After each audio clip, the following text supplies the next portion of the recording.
2020년 9월 22일 화요일 성경 묵상입니다. 본문은 고린도후서 11장 1절에서 15절 말씀. 원하건대 너희는 나의 좀 어리석은 것을 용납하라. 청하건대 나를 용납하라. 내가 하나님의 열심으로 너희를 위하여 열심을 내노니 내가 너희를 정결한 처녀로 한 남편인 그리스도께 드리려고 중매함이로다. 그러나 나는 뱀이 그 간계로 하와를 미혹한 것 같이 너희 마음이 그리스도를 향하는 진실함과 깨끗함에서 떠나 부패할까 두려워하노라. 만일 누가 가서 우리가 전파하지 아니한 다른 예수를 전파하거나 혹은 너희가 받지 아니한 다른 영을 받게 하거나 혹은 너희가 받지 아니한 다른 복음을 받게 할 때에는 너희가 잘 용납하는구나. 나는 지극히 크다는 사도들보다 부족한 것이 조금도 없는 줄로 생각하노라. 내가 비록 말에는 부족하나 지식에는 그렇지 아니하니 이것을 우리가 모든 사람 가운데서 모든 일로 너희에게 나타내었노라. 내가 너희를 높이려고 나를 낮추어 하나님의 복음을 값없이 너희에게 전함으로 죄를 지었느냐? 내가 너희를 섬기기 위하여 다른 여러 교회에서 비용을 받은 것은 탈취한 것이라. 또 내가 너희와 함께 있을 때 비용이 부족하여서되 아무에게도 누를 끼치지 아니하였음은 마게도냐에서 온 형제들이 나의 부족한 것을 보충하였습니다. 내가 모든 일에 너희에게 폐를 끼치지 않기 위하여 스스로 조심하였고 또 조심하리라. 그리스도의 진리가 내 속에 있으니 아가야 지방에서 나의 이 자랑이 막히지 아니하리라. 어떠한 까닭이냐? 내가 너희를 사랑하지 아니함이냐? 하나님이 아시느니라. 나는 내가 해온 그대로 앞으로도 하리니 기회를 찾는 자들이 그 자랑하는 일로 우리와 같이 인정받으려는 그 기회를 끊으려 함이라. 그런 사람들은 거짓 사도요 속이는 일꾼이니 자기를 그리스도의 사도로 가장하는 자들이니라. 이것은 이상한 일이 아니니라.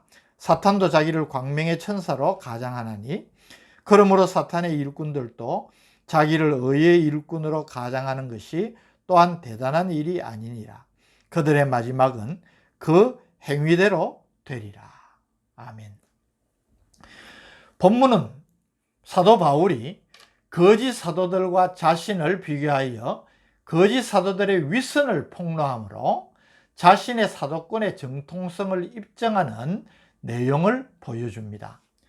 거짓 사도들의 위선을 폭로하는 바울의 이런 단호한 태도는 단순히 바울 자신의 개인적인 명예가 훼손되었기 때문이 아니라 거짓 사도들로 말미암아 복음이 왜곡되어 고린도 교회가 어려워지고 또 성도들이 잘못된 길로 빠질 것을 우려했기 때문입니다. 1절 원하건대 너희는 나의 좀 어리석은 것을 용납하라. 청하건대 나를 용납하라. 우리가 10장에서 보았듯이 바울은 자화자찬하는 거짓 사도들을 신랄하게 질책한 바 있습니다.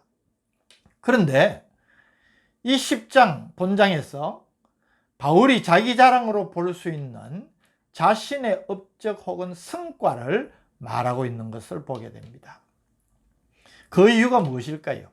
일부이기는 하지만 성도들 가운데에 그런 거짓 사도들이 내세우는 자랑이 미혹되어서 결과적으로 교회를 힘들게 하고 있기 때문에 교회를 다시 견고하게 세우기 위해서 주께서 세우신 사도로서의 정통성을 입증하기 위해 자신의 사역에 나타난 하나님의 능력과 놀라운 결과를 증거할 필요성을 강하게 느꼈기 때문입니다. 그래서 1절에서 성도들에게 정중하게 자신의 이러한 논조를 이해해 줄 것을 요청한 것입니다. 2절 내가 하나님의 열심으로 너희를 위하여 열심을 내노니 내가 너희를 정결한 처녀로 한 남편인 그리스도께 드리려고 중매함이로다. 그러나 나는 뱀이 그 간계로 하와를 미혹한 것 같이 너희 마음이 그리스도를 향하는 진실함과 깨끗함에서 떠나 부패할까 두려워하노라.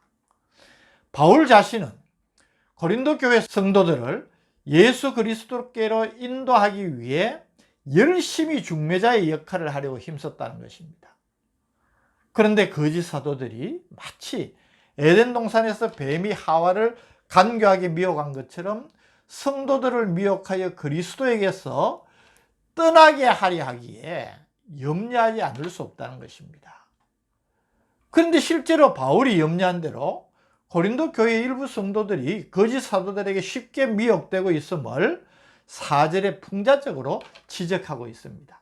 4절, 만일 누가 가서 우리가 전파하지 아니한 다른 예수를 전파하거나 혹은 너희가 받지 아니한 다른 영을 받게 하거나 혹은 너희가 받지 아니한 다른 복음을 받게 할 때에는 너희가 잘 용납하는구나. 바울의 기대와는 달리 저들이 다른 예수, 다른 영, 다른 복음을 전하는데도 쉽게 미혹이 되는 안타까운 상황이라는 것입니다. 그래서 거짓 사도들의 가당치 않은 자랑에 고린도 교인들이 미혹됨을 지적하면서 복음과 자신의 사도권의 정통성을 5절부터 본격적으로 강조를 하고 있습니다. 5절, 나는 지극히 크다는 사도들보다 부족한 것이 조금도 없는 줄로 생각하노라. 어떤 위대한 사도에 비하여도 조금도 자신이 부족하지 않다는 것입니다. 좀 의외지 않습니까? 바울은 항상 겸손하고 겸비한 자세로 자신의 사역을 감당했습니다. 우리가 잘 아는 말씀이지만 나는 모든 성도 중에 지극히 작은 자보다 더 작은 나라고까지 고백하지 않았습니까? 그런데 어떻게 사도 바울이 이렇게 강한 말을 합니까? 그것은 자신의 어떤 명예를 위한 것이라기보다 교회와 성도를 보호하고 바른 인도를 하기 위한 것임을 우리가 알 수 있습니다. 6절, 내가 비록 말에는 부족하나 지식에는 그렇지 아니하니 이것을 우리가 모든 사람 가운데서 모든 일로 너희에게 나타내었노라. 바울 자신은 비록 언변은 부족할지 모르지만 하나님을 아는 지식, 복음에 대한 지식은 분명하고 탁월하다는 것입니다. 그러나 거짓 교사들은 온갖 미사여구를 쓰고 웅변술에 뛰어나지만 저들은 영적 진리에 대해서 무지하다는 사실을 이 말 속에 담고 있습니다. 7절에서 9절은 바울 자신은 고린도 교회 성도들 앞에서 자신을 낮추고 희생하며 헌신하였지만 거짓 사도들은 존경과 대접만을 받으려고 한 사실을 비교하여서 지적합니다. 7절, 내가 너희를 높이려고 나를 낮추어 하나님의 복음을 값없이 너희에게 전함으로 죄를 지었느냐? 8절, 내가 너희를 섬기기 위하여 다른 여러 교회에서 비용을 받은 것은 탈취한 것이라. 9절, 또 내가 너희와 함께 있을 때 비용이 부족하였으되 아무에게도 누를 끼치지 아니하였음은 마게도냐에서 온 형제들이 나의 부족한 것을 보충하였습니다. 내가 모든 일에 너희에게 폐를 끼치지 않기 위하여 스스로 조심하였고 또 조심하리라. 심지어 거짓 사도들은 바울이 교회에 경제적인 부담을 주지 않으려고 가능하면 자비랑 선교를 한 것까지도 바울을 비난을 하면서 그것은 바울이 고린도 교회 성도를 전혀 사랑하지 않기 때문에 재정적인 지원을 거절하는 것이라고 모함까지 한 것을 염두에 둔 말이라고 봅니다. 그러나 자신은 진리에 대한 확신이 있기 때문에 거짓 사도들의 어떤 간사한 계교에도 불구하고 자신의 사역 원리를 지켜나갈 것임을 분명하게 밝히고 있습니다. 10절, 그리스도의 진리가 내 속에 있으니 아가야 지방에서 나의 이 자랑이 막히지 아니하리라. 11절, 어떠한 까닭이냐? 내가 너희를 사랑하지 아니하느냐? 하나님이 아시느니라. 12절, 나는 내가 해온 그대로 앞으로도 하리니. 기회를 찾는 자들이 그 자랑하는 일로 우리와 같이 인정받으려는 그 기회를 끊으려 합니다. 자신은 거짓 사도들과 달리 지금까지 해왔던 대로 진리가 이끄는 대로 그대로 앞으로도 해나갈 것임을 말하고 있습니다. 그러면서 그리스도의 사도로, 광명의 천사로, 의의 일꾼으로 가장하는 거짓 사도들을 경계하고 구별하여 미혹에 빠지지 말 것을 13절에서 15절 말씀으로 권면하고 있습니다. 13절. 그런 사람들은 거짓 사도요 속이는 일꾼이니 자기를 그리스도의 사도로 가장하는 자들이니라. 14절. 그들은 이것은 이상한 일이 아니니라. 사탄도 자기를 광명의 천사로 가장하나니. 15절. 그러므로 사탄의 일꾼들도 자기를 의의 일꾼으로 가장하는 것이 또한 대단한 일이 아니니라. 그들의 마지막은 그 행위대로 되리라. 성도들에게는 거짓 사도들의 잘못된 가르침에 미혹되지 말 것을 권면하고, 거짓 사도들에게는 그들의 마지막은 그 행위대로 심판을 받을 것을 경고하는 것입니다. 오늘 본문의 말씀 속에서도 우리는 중요한 교훈을 얻게 되는 것입니다. 교회 지도자의 자질은 말에 있지 않고 능력에 있습니다. 오늘날도 실제적으로 하나님께서 기대하시고 기뻐하시는 일은 하지 않으면서 입만 열어난 사람들이 적지 않습니다.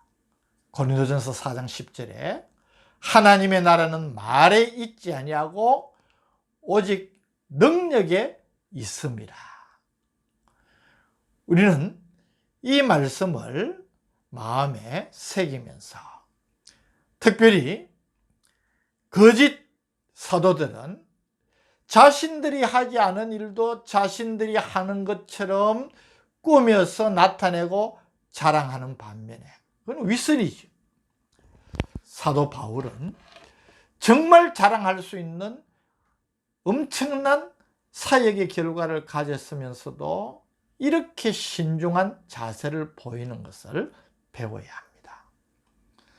우리는 우리의 삶 속에서 섬김의 열매들을, 헌신의 열매들을 아름답게 맺어가고 있는지 점검해야 됩니다. 두 번째는 영적인 분별력을 가져야 된다는 것입니다. 우리 성도들의 입장에서는 이 분별력이 참 중요합니다. 오늘 말씀처럼 잘못된 가르침을 베푸는 다른 예수, 다른 복음, 다른 진리를 가르치고 그것으로 미혹하는 사람들도 자신을 그리스도의 사도로 가장하고 광명의 천사로 의의 일꾼으로 가장한다고 했습니다. 오늘날도 이런 일들은 얼마나 많이 일어납니까? 그래서 영적인 분별력이 정말 중요합니다. 늘 말씀 위에 굳게 서서 믿음이 흔들리지 않고 분별력이 사라지지 않도록 성령의 도우심을 구하면서 하나님의 뜻을 늘 살피는 우리가 되어야 됩니다. 오늘 혼탁한 이 영적인 세계를 보십시오. 더더욱 오늘의 말씀이 우리에게 너무나도 중요한 교훈을 주시고 있음을 깨닫게 됩니다.